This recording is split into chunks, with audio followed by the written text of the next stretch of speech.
our writing center on campus. I wanted to say a little bit about what the writing center does. And we've got a lot of students that are very familiar with it. In some parts of the campus, less familiar, because the nature of writing in other departments is different than it is in, it's different in the sciences, but we get a lot of students from various departments. When I initially made my request last month, what I wanted to express was that we support writing across the curriculum on our campus. We work with graduate students, undergraduate students, folks writing their doctoral dissertations. We get faculty coming in saying, I want to submit my article to a scholarly journal, kind of talk about it with a grad student. So we support all types of writing on this campus. And what I am requesting right now is that SSF funds be granted to us, because we stand to lose a good portion of our graduate students if the budget cuts that are projected do take place. We stand to lose mainly GA positions, but a large part of our funding.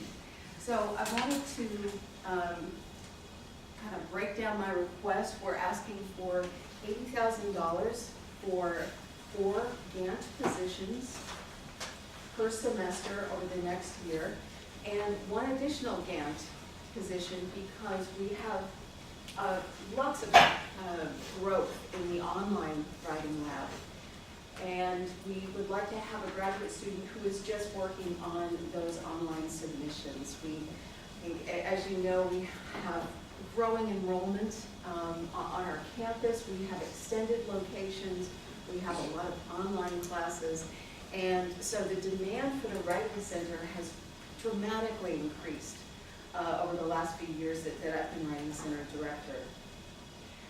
So every year we distribute a client survey to students who come to the Writing Center, and they express that the number of hours that we're open, the number of tutors that are available simply does not accommodate them enough.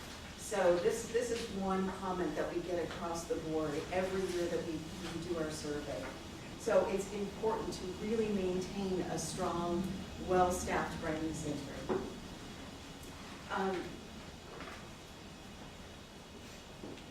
We support the mission of Texas A&M Commerce in 2 very important ways.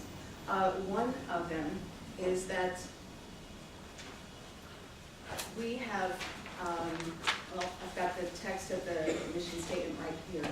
TAMUC provides a personal, accessible, and affordable educational experience for a diverse community of learners. What I want to highlight there is that the nature of tutoring, one-on-one or in small groups, is that tutors and students are learning in this dynamic interchange. And so this is inherently supporting the personal nature of an accessible nature that our university wants to support. Another important aspect of tutoring is that we encourage Socratic questioning, inquiry in the tutoring process, and this develops a kind of reflexivity, the ability to analyze one's biases and to look critically at the nature of our thinking. And this supports developing an interconnected world, the ability to think reflexively. So we support the mission of the university in these important ways. If we don't receive these funds, what happens is that the quality of education on the campus is diminished. If we cannot provide this important academic support service to as many students as we have requested for, then little by little, people start to realize, there's nowhere I can go if I need to talk about my writing, if I need to develop this project, if I need to have a space where faculty can collaborate. This is no longer available, and again, it erodes the quality of education. Go to Q&A now. All right, that's good, because I was right at the end here. All right, questions? And looking over your breakdown, it seems as though you're paying your GANTs in the summer as well as your student workers in the summer the same amount as what they would be paid in fall of 17 and spring of 18. Clearly the summer is a shorter time period, so how is it that these individuals would receive the same amount of payment for the summer duration as they would for the fall or spring semesters? Well, we have the tutors working both summer 1 and summer 2 and doing the online. So Coy Martin, who's our budget coordinator, asked for this breakdown of the budget. But there would be no adjusted payment given that even summer 1 and summer 2 would still be a shorter time frame than just spring 2018. Well, we can adjust it. This was sort of a rough ballpark. Comparatively, how many online submissions do you receive in the fall and spring and the summer? Okay, total, we received about 1,200. And these come from our campus, they come from Metroplex, Mesquite, and all over the world where people are taking online courses. Can you tell me why you need GAs instead of junior and senior level students to help out? Because you're using student workers. And it seems like to me if you took just maybe one of your GANs, and if you're paying some student $8 an hour, $4,000, that's 500 hours over the course of a semester. That's a lot of hours you could spread out to 4 or 5 or 6 other students. Well, there are a couple of reasons that the GAs are important. One of them is that the graduate students have more experience with writing and generally with academics and study skills. And so they bring more to the table when we get, especially the older students, into the Writing Center. If a dissertation student walks into the Writing Center and doesn't find that there are graduate students who will actually be familiar with the kind of writing that they're doing, they're less likely to come in. Yeah. Another reason is that the GAs actually receive quite a bit of professional development in the Writing Center because we do ongoing workshops. We identify issues that students need to have addressed when they come into the Writing Center, and the GAs are much more likely to learn from this process. They do research and bring it to the table when we have professional development workshops. So they gain a lot of experience that helps them when they go in to teach in our first year writing program. So, in concerns to assistance with writing, I worked as a tutor in the academic success center, not as an English major, but I know that there are multiple English majors that are employed. So do you try to collaborate with the academic success center to divert students, to manage students? Well, I work with Jen Ulrich quite a lot. But do you mean that, do we try to coordinate our approach to tutoring? Can you say more about the question? Well, just in the fact that there's 3 students and workers that I would assume are at the undergraduate level. And so there's about the same when it comes to the academic success center, so I just kind of see this 3 people in a sense. Well, there's a difference between what we do and what Academic Success Center does. The ASC provides tutoring in content areas like math, science, and so forth. What the Writing Center does is really focus specifically on writing in various disciplines rather than tutoring content area discipline. And we've been doing this since 1977. It's one of the longest running writing centers in the country. And we take a very specific focus on literacy, critical thinking, and writing.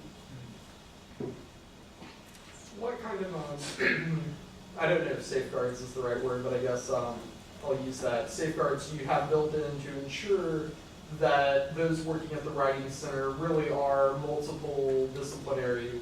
So for example, when you're on 4 GA positions, are you picking one GA from each of the 4 major academic colleges, or is it just 4 GAs from Lytton Lane? Because it strikes me that if a chemistry major walked in needing help editing a lab report, someone who's an English major might not have the science technical knowledge needed to provide proper recommendations for that assignment. Right, we have tutors that come from history, tutors that are double majors, and sometimes in psychology or science and English. We have tutors who are just business majors, so they do come from different disciplines. They're not all English majors. And I've been really careful to look around campus and try to find, academically diverse tutors. So looking at this breakdown, why can't one of the 4 GA positions take on, or 2 of the 4 GA positions take on some of the online writing to completely get rid of this last GA position? Well, we try to rotate in terms of tutors responding to the online submissions. We start to get so many submissions that we need one person who focuses on the online writing lab. We're finding that the more we get one person mainly who attends to it, the responses are more consistent. So if you have a lot of different people who are responding to the online submissions, students have said, well, this tutor said this the last time I submitted a paper. So the Gantt position for the online writing lab would help to focus the response and improve the quality of the online writing lab. And in that same question, what about those other majors, such as the chemistry majors? If this person is strictly history, how are they supposed to relate with that online chemistry major? Well, we actually have become very flexible and knowledgeable about the different kinds of writings in various disciplines. So if you have a good background in different kinds of genres and different kinds of papers, then we can sit down and look at the needs of the paper and say, okay, this is what I know about this discipline. Writing is different, this is kind of inherent in your question, in the different disciplines. So when we develop that kind of genre knowledge, we're more likely to be able to look at a business paper, chemistry paper, psychology paper, and say, got it. And we've been collaborating a lot more with different departments as well, so especially business. And so I bring this knowledge to the tutors when we have our workshops. 90 seconds. Is there a large demand for writing assistants in those other disciplines other than the primary one? Well, the demand for assistants is less in something like chemistry. Because, well, lab reports, that particular department has GAs who specifically assist with lab reports. So we don't tend to get a whole lot of those. Does that answer your question? I just want to know about the checks and balances. When a student worker reviews a paper, does some faculty member or somebody else also review to make sure that they're I do a lot of and when we get, especially the newer tutors, I sit down with them, I spend hours talking about papers with them, talking about how I respond to papers. I've taught for 20 years in the California State University system, composition, literacy. So I sit down and try to, and I teach them how to efficiently respond to a paper and correctly respond to a paper. Could you clarify what it means by unique students and, if possible, kind of talk about where the distribution of the total dissertations came into? Like summer, spring, winter, or fall? Well, unique students means separate, different students, 15 seconds. as opposed to the aggregate number of visitations. So we might have one student who will come in 10, 12 times a semester, so that's the total visitation number. And the breakdown by semester, this breaks down approximately, Time. all right, I'm sorry. that's okay. All right, Thank you. thank you. Thank you. Thank you very much.